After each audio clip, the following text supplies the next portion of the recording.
Greetings, family. We already know. It's probably been like 6 or 7 months. And really, I was working like crazy. So I really didn't have any time. And I was trying to get some other things done. But that's another story for another time. So I'm back. And I wanted to kind of catch you all up. I don't want to review every one of the books that I read this year. And apparently that's something that people enjoy. So I'm going to give you like a whole group of books at one time. But it's not going to be that long. I hope. Anyway, I got this idea from Julesy from Smart Brown Girls. She kind of did the books that she read for the year 2017 in review. And I thought, like, well, that's a great way to kind of come back on my channel and catch you all up on what I've been reading. And hopefully you'll tell me some of the books that you've been reading. So I'm filming this on my phone because a lot of my books are on my tablet. And I needed to go to Goodreads to kind of remember what I read last year. So I need my tablet. And my laptop is just, bless her heart, I have not loved her properly. So I'm not going to pull her up because she's stressful. She stresses me. So we're going to go with this format. So bear with me. So 2 of my favorite books that I read this year. And my tastes are all across the board. But these are 2 that I just think are really pivotal in my collection. One is dealing with women's health, emotionally, spiritually, and physically, and none other than Queen of Four, Overcoming an Angry Vagina. I don't believe I've talked about this book before, but it is, if you're a woman, and if you have Sacred Woman, you really need to have this as a companion book, because they go hand in hand. This really kind of deals more with the psychological issues that happen with a woman's womb that causes discomfort and dis-ease. So I really do recommend that. And that was my heater going off. Thank you. I am a huge fan of Queen of Four. I know that some people have issues with her, but you know, old folks say, eat the meat, leave the bones. I'm not in her personal life, but I know that she is there for Black women, and that's really important to me. So I love this book, and it's hard to find. I had to go through a third-party seller to get this book. Amazon didn't even have it. And y'all know I'm married to Amazon. We're dating. It's serious. So, yeah. So that's one book. My second book is by one of my... I have been an admirer of his work forever.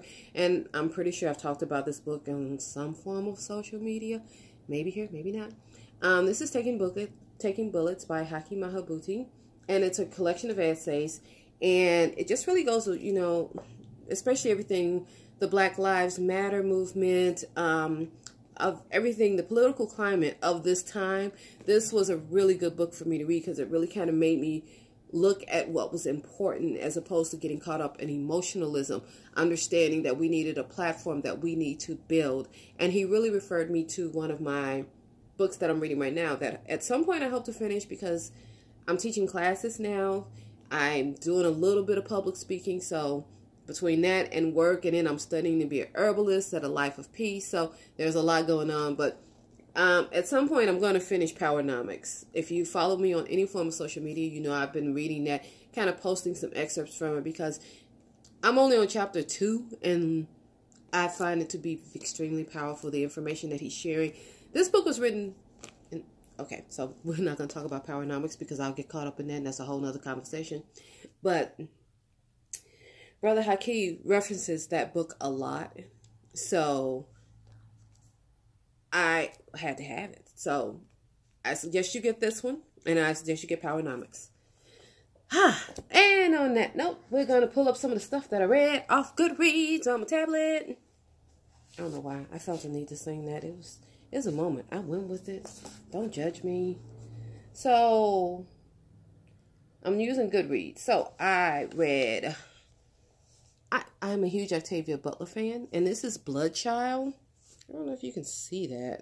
But anyway, I hope my cat... Oh, glare. Oh.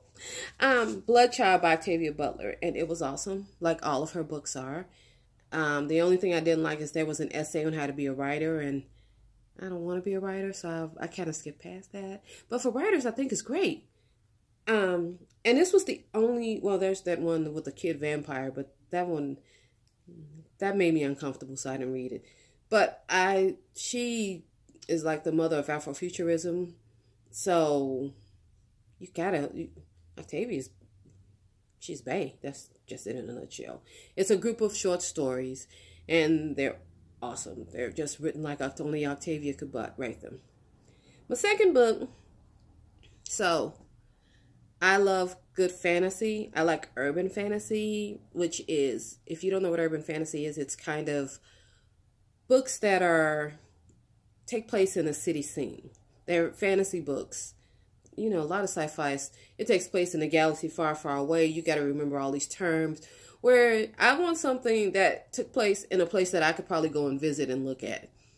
So, one of my favorite sci-fi or fantasy writers is, he's Scottish. Yes, I read things by non-black people. But it is Martin Millar. And this is the trilogy. Well, it's the third in the Caelix the Werewolf books. Now, it's quirky. It's extremely quirky. It's a teenage girl, so it's a clan of werewolves in Scotland. For whatever reason, someone live in London. It was just fun. At the time, I'm not justifying it, but I like shit like that. So, it's fun for me. I'm a Doctor Who fan. Y'all know that.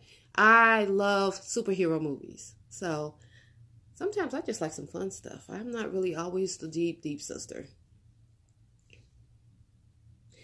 Let's see. My next book was Love, Sex, and Awakening. It is a autobiography of Margot Anand. She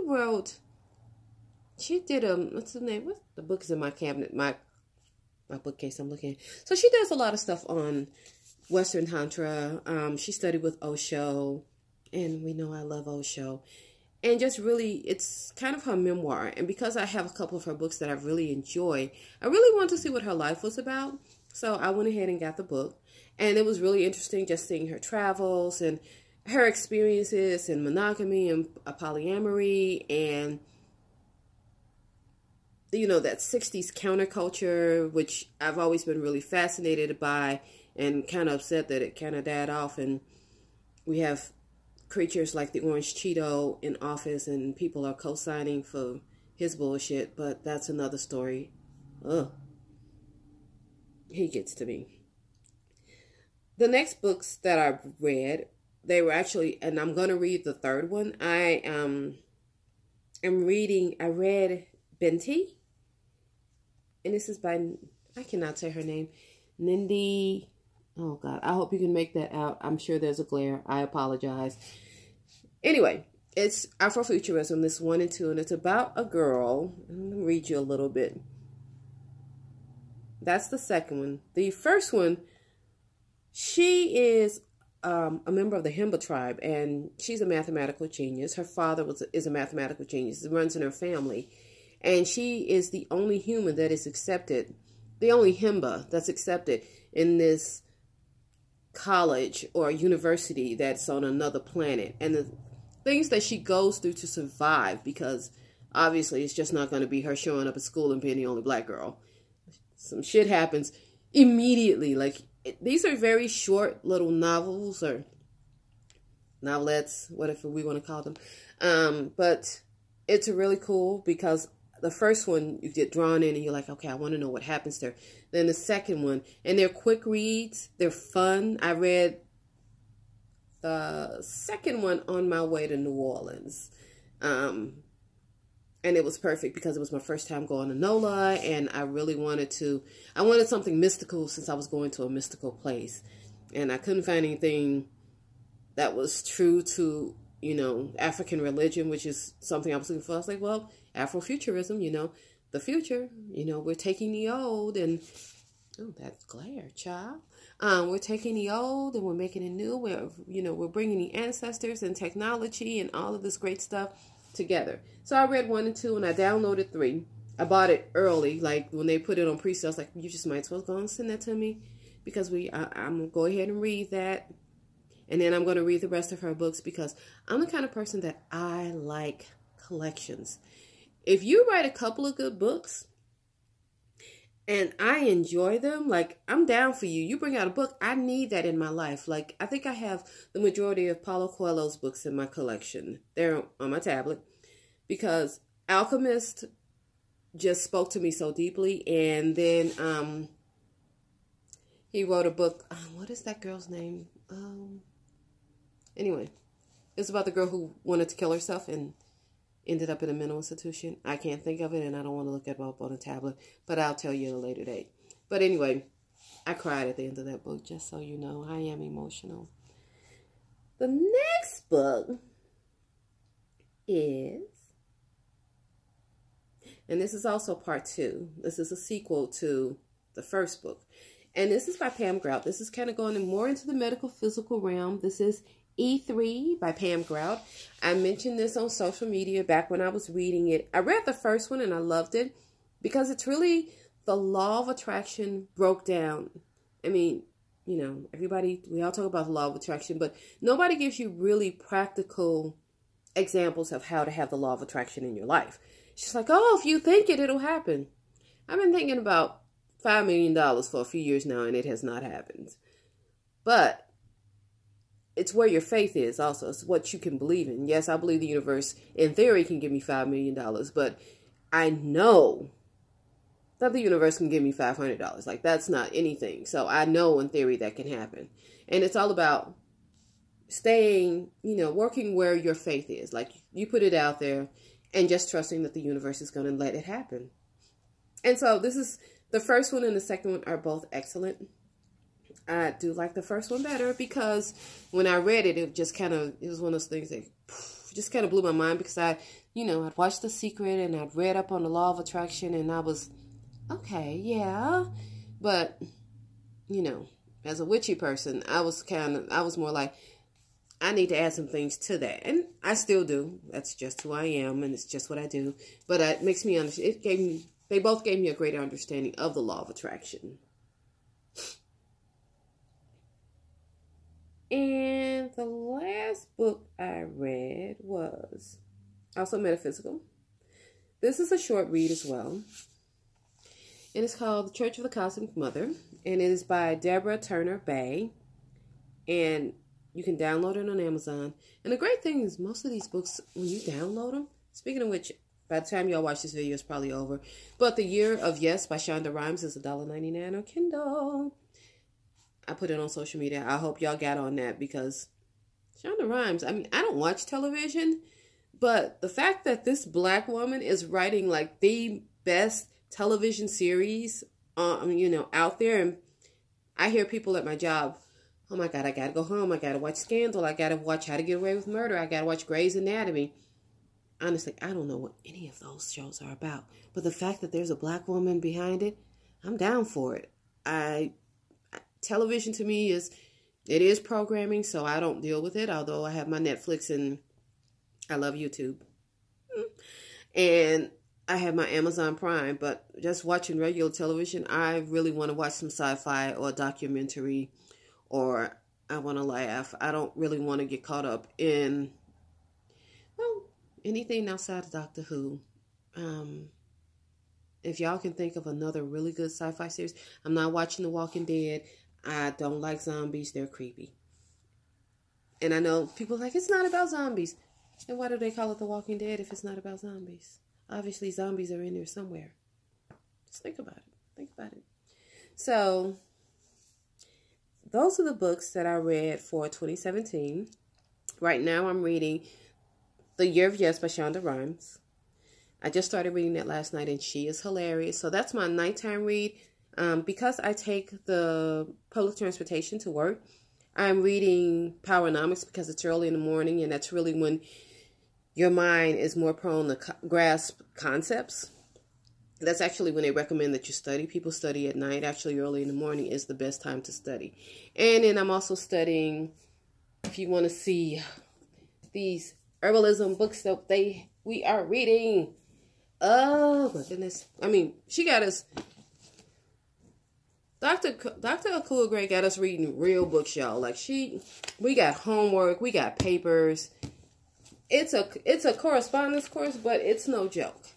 And also, honorable mention, because I want to finish these as well. Met this sister at the Black Moon Convention, Daughters of the Moon Convention, and got her book. And it was one of those things like I liked her, so I bought it to support her. But I was like, I didn't really know anything about it.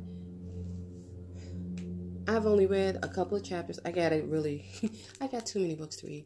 But this, like, I downloaded it. Yes, I bought the copy. And then I went and downloaded it because I'm that chick. And then because I was so enjoying her book, I downloaded her first book because I like collections. So anyway, that is all that I have for you right now. I hope to get another video out. I'm going to try to get one out one a week. I've come to the realization of how I have to do things. My next video, I've got a couple of different topics. I'm not going to talk about books. I need a couple of different topics that we need to talk about because they need to be addressed, and I think I should address them. So let me know what books you're reading. If you have any recommendations for me, anything I should get into.